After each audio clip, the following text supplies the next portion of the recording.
પોરબંદરની ભાવસીજી જનરલ હોસ્પિટલમાં ગંભીર બેદરકારી જોવા મળી। વધુ એક વખત હોસ્પિટલમાં શ્વાનના આંટાફેરા જોવા મળ્યા। દર્દીઓના વોર્ડમાં શ્વાનોના ખુલ્લેઆમ આંટાફેરા। શ્વાનોના આંટાફેરાથી દર્દીઓ અને તેમના સ્વજનોમાં ભયનો માહોલ। શ્વાનોના આંટાફેરાથી સિક્યુરિટી ગાર્ડ અને સ્ટાફ સહિતના લોકો સામે સવાલ ઉઠ્યા કે સિક્યુરિટી હોવા છતાં આ પ્રકારે શ્વાન હોસ્પિટલમાં જે ઘૂસી આવ્યા છે તેની સામે કાર્યવાહી ક્યારે કરાશે? હોસ્પિટલ તંત્રની જવાબદારી સામે ગંભીર પ્રશ્નાર્થ ઊભા થયા। સિક્યુરિટીના હેડ અને સુપરવાઇઝરને બોલાવ્યા છે મીટિંગ કરવા માટે કે આનો શું યોગ્ય રસ્તો નીકળી શકે, અને લગભગ 12 એક્સ્ટ્રા સિક્યુરિટી માટે મેં ઉપરની ડિમાન્ડ કરેલી છે કે જેથી કરીને જ્યાં પણ ખૂણે ખાંચે આવી રીતે શ્વાન આવી જતા હોય તો આપણે એનો કંઈક રસ્તો કરી શકીએ કે એને રોકી શકીએ। એટલે આજે બપોરે લગભગ એનો વર્કઆઉટ થઈ જશે, અને જો અત્યારે અમને વધારાનો સ્ટાફનો સિક્યુરિટીનો ન મળે તો અમે કંઈક એવી રીતે ગોઠવશું કે જ્યાં વધારે આવક તકલીફો હોય ત્યાં સિક્યુરિટીનું ગોઠવવાની, અને જ્યાં તકલીફો ન હોય ત્યાંથી સિક્યુરિટીનું રીએરેન્જમેન્ટ કરવાનું રહે। વધુ વિગત મેળવીએ સંવાદદાતા કિશન પાસેથી। કિશન, પોરબંદરની ભાવસીજી જનરલ હોસ્પિટલમાં શ્વાનોના આંટાફેરા જોવા મળ્યા। સિક્યુરિટીની સામે સવાલ, સ્ટાફની સામે સવાલ।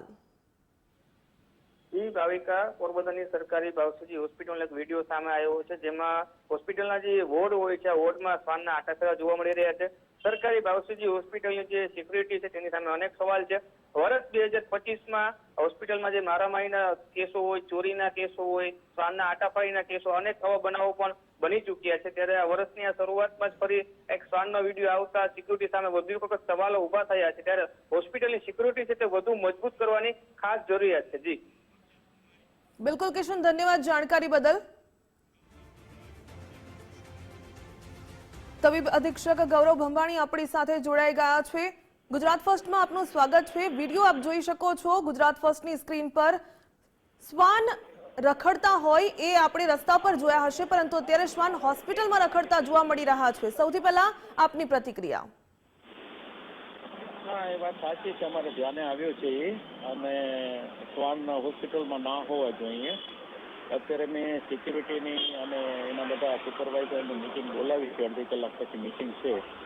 એમાં જેટલા લીકિંગ પોઈન્ટ છે જ્યાંથી પણ શ્વાન આવી શકતા હોય ત્યાં સિક્યુરિટી વધારવાની વ્યવસ્થા કરીએ છીએ અમે, અને ફરી વખત આવું ના થાય એના માટેની અમે ચોકસાઈ રાખીએ। બિલકુલ સર, આપ પોતે માની રહ્યા છો કે આ પ્રકારે શ્વાન હોસ્પિટલમાં ન હોવા જોઈએ, તો છે શા માટે એ સવાલ થઈ રહ્યો છે। સિક્યુરિટી શું કરી રહી હતી? સ્ટાફ શું કરી રહ્યો હતો? સિક્યુરિટી છે ખરા ત્યાં? હેલો સર, હોસ્પિટલમાં સિક્યુરિટી છે ખરા? હોસ્પિટલમાં સિક્યુરિટી અમારી પાસે છે 102ની સિક્યુરિટી ટોટલ 3 બિલ્ડિંગને કવર કરે છે। એમાં ભાવસિંજી હોસ્પિટલ છે, પછી નર્સિંગ કોલેજ અને હોસ્ટેલ છે, અને એમઆર લેડી હોસ્પિટલ છે। એટલે 24/7 અમારે સિક્યુરિટીની થોડી અછત પડે છે। એના માટે 18 જણાનું અમે મંજૂરી માંગી છે ઉપરથી। એ મંજૂરી આવતા અમે 18 જણાને ભરી અને સિક્યુરિટી ટાઈટ થાય એવી પ્રયત્ન કરશું। બિલકુલ સર, આશા રાખીએ કે મંજૂરી જલ્દી આવશે અને સિક્યુરિટી વધારવામાં આવે તો દર્દીઓ જે સારવાર લેવા માટે આવી રહ્યા છે તેમને તકલીફનો સામનો ન કરવો પડે। ધન્યવાદ અમારી સાથે જોડાવા બદલ।